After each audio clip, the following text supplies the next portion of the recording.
Hello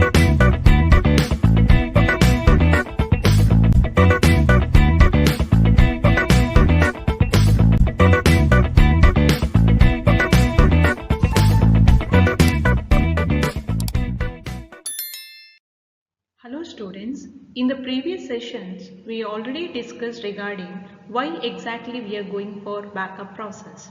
So in the present session we will discuss about backup topologies. So basically we are having three different basic topologies under backup techniques.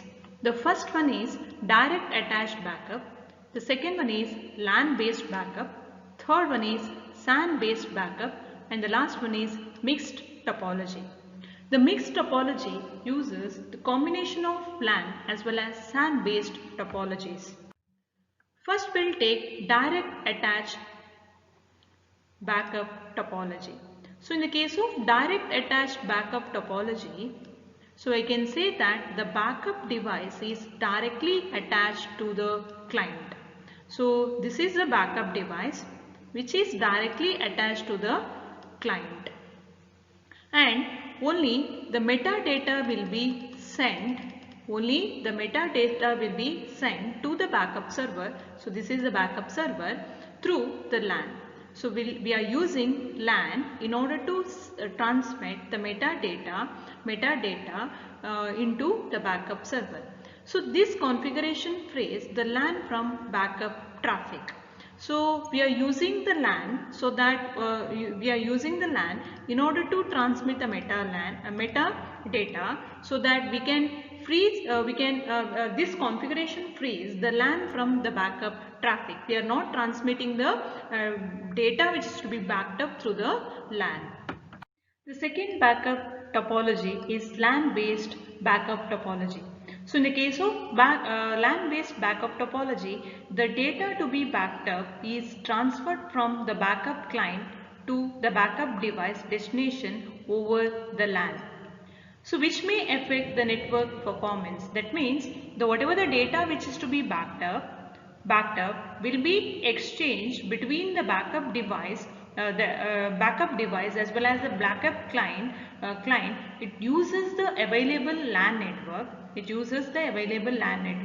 In order to transmit the data which is to be backed up. So that obviously it may affect the network performance. Streaming across the LAN also affects the network performance of all systems connected to the same segment as the backup server.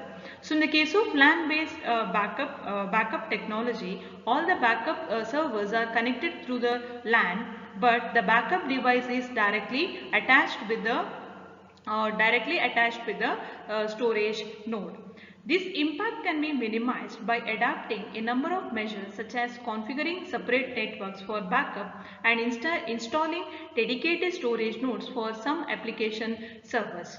So since the LAN based backup which affects the network performance, why? Because we are using the existing LAN in order to exchange or transmit the data which is to be backed up between the backup device as well as the backup client.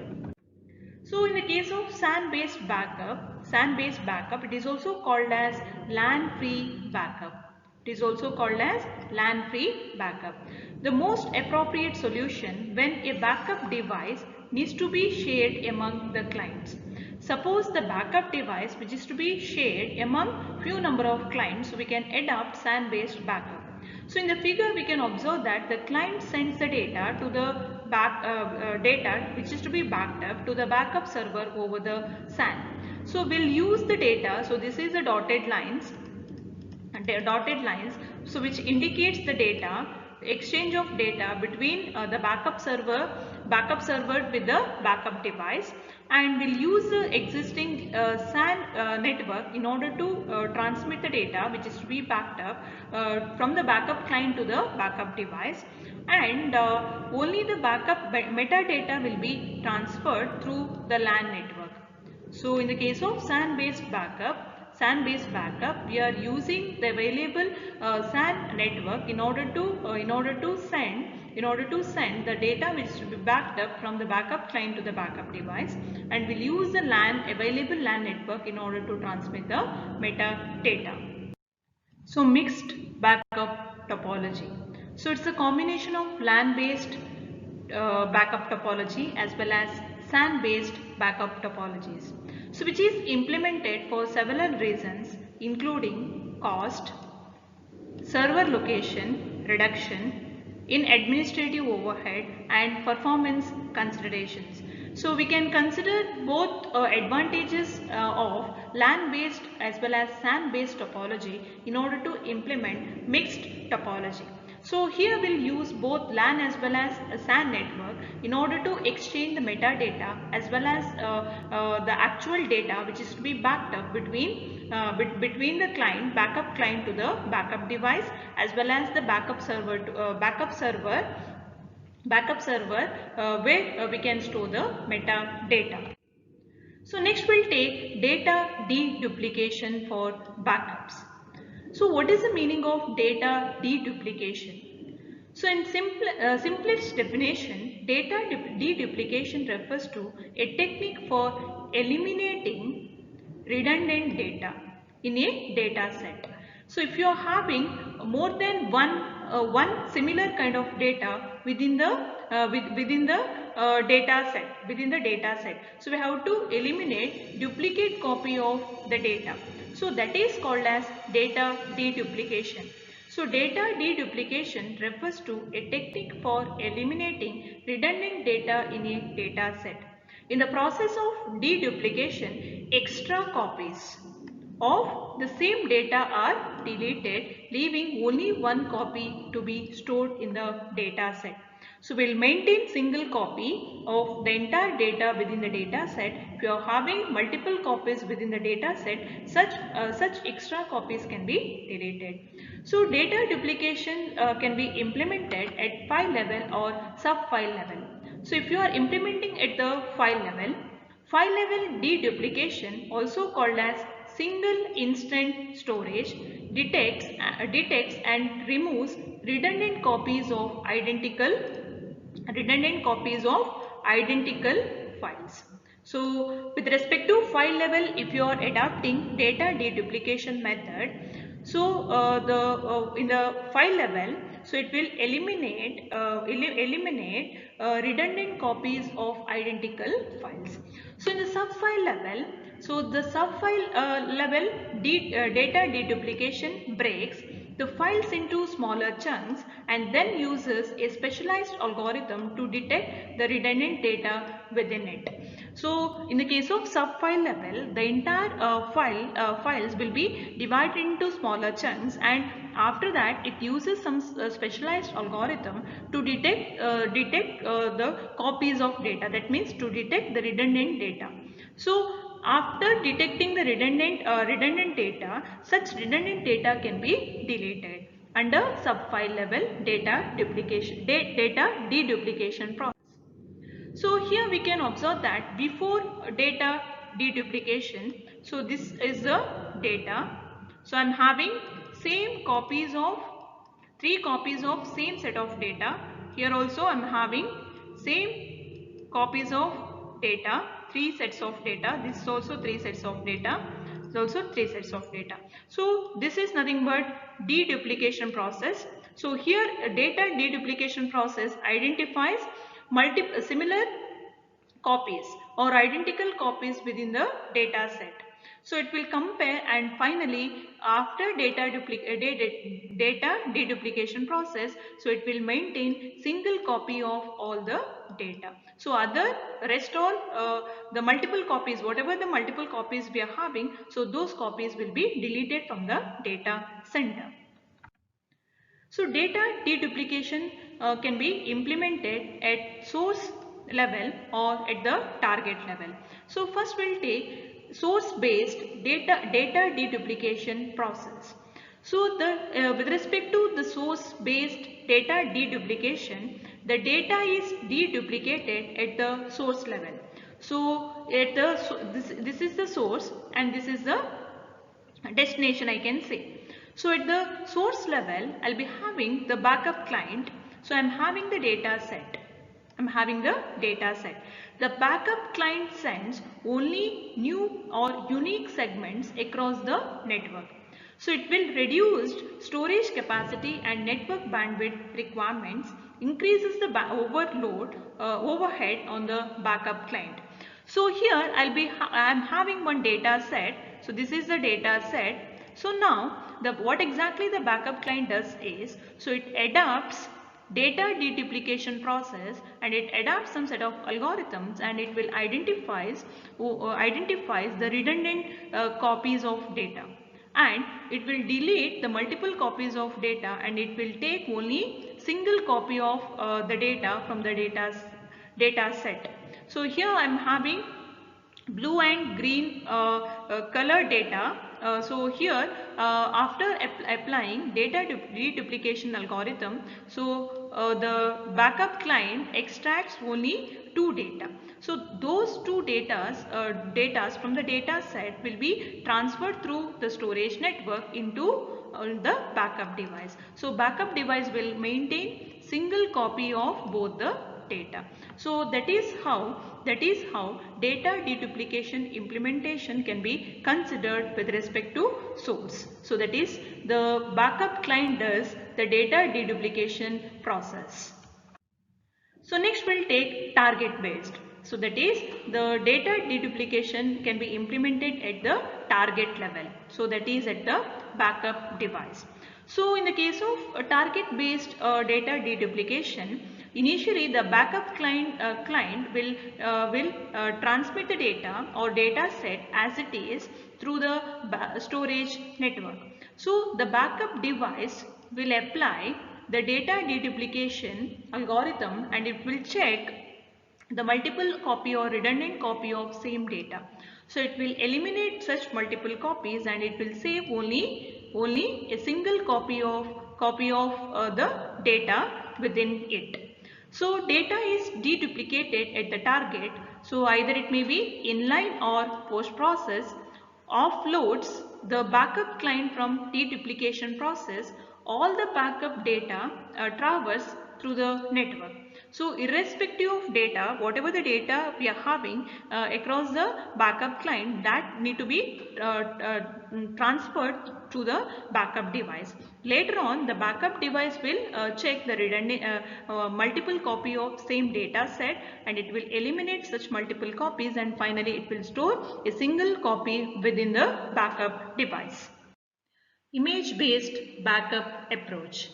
Image-based backup operates at the hypervisor level and essentially takes a snapshot. It creates a copy of the guest OS and all the data associated with it. That means it takes a snapshot of VM disk files, including VM state and application configuration. So in the case of image-based backup, it takes the snapshot of VM as well as the disk files, including the VM state and application configurations. The backup is saved as a single file called as an image. So the backup is saved as in terms of an image, and this image is mounted to the separate physical machine. So that machine is called as proxy server, which act as a backup client. The backup software then backs up these image files normally. So initially the backup is saved in terms of an image, and this image is mounted on the separate physical machine. So after mounting the image into the physical machine which act as a backup client, so the backup software then backs up these images files normally into the backup device. So next we'll take data archiving. So what is the meaning of data archiving? What is the meaning of data archiving? So data archiving is a process of moving data that is no longer actively used to a separate storage device for long-term retention. So in the case of data archiving, whatever the data set or informations are not used for longer time. So such data I cannot delete permanently. So those data will be transferred into a separate storage device, and there within the storage device we can store the data permanently, and which can be accessed or which can be retained for longer term. Archive data consists of older data that remains important to the organization or must be retained for the future reference or regularly compliance reasons. So in some set of data we cannot delete permanently. So we have to maintain a copy of such data in the storage device. So archive data consists of older data that remains important to the organization or must be retained for future references. So here we can observe that digital assets retained for archive reference and values. So we are under electronic document, we are having different data like contracts and claims, email attachment, financial data and presentations, etc. Under digital records we are having some documents, photographs, surveys or geographical informations, etc. Under rich media we are having medical informations like X-rays, MRIs, CT scan informations, videos related to news or media, movies, security surveillances, etc. If it is audio, either it may be voicemail or radio informations, etc. So we can perform archival process, either it may be online archive, nearline archive or else offline archive. So first we'll take online archive. What is the meaning of online archive? A storage device directly connected to a host that makes the data immediately accessible. So in the case of online archive, a storage device where exactly we are archiving the data is directly connected to the host. So that makes the data can be immediately accessed whenever the data need to be accessed from the host. So in the case of nearline archive, the storage device connected to the host, but the device where the data is stored must be mounted or loaded to access the data. So in the case of nearline archive, what we are doing is the storage device where we are storing the archive data or older data that is connected to the storage device itself, but the host cannot directly access the device. While accessing the device, whenever the host need to access the archive data, the device where the data is stored must be mounted or loaded to access the data. Directly host cannot access the data. But in the case of online archive, the data can be directly accessed since the storage device is directly connected to the host. Here also the storage, in the case of nearline archive also, the storage device is directly connected, but the host cannot access it. The device where the data is stored must be mounted or loaded to access the data. The last category is offline archive, a storage device that is not ready to use. So here the storage device is where we are storing the archive data is not ready to use. So manual intervention is required to connect, mount or load the storage device before data can be accessed. So here the storage device is not ready to use to the host. So we have to connect or else mount or load the storage device before data can be accessed from the storage device. So within the storage device we'll be having the archive data. So in the online archive, the storage device is directly connected to the host, and so that host can immediately access the storage device. In the case of nearline archive, the storage device, even if it is directly connected, host cannot access it whenever it requires. So the device where the data is stored must be mounted or loaded while accessing the data. But in the case of offline archive, the storage device that is not ready to use, that means so we have to connect, mount or else load the storage device to the host before accessing the archive data.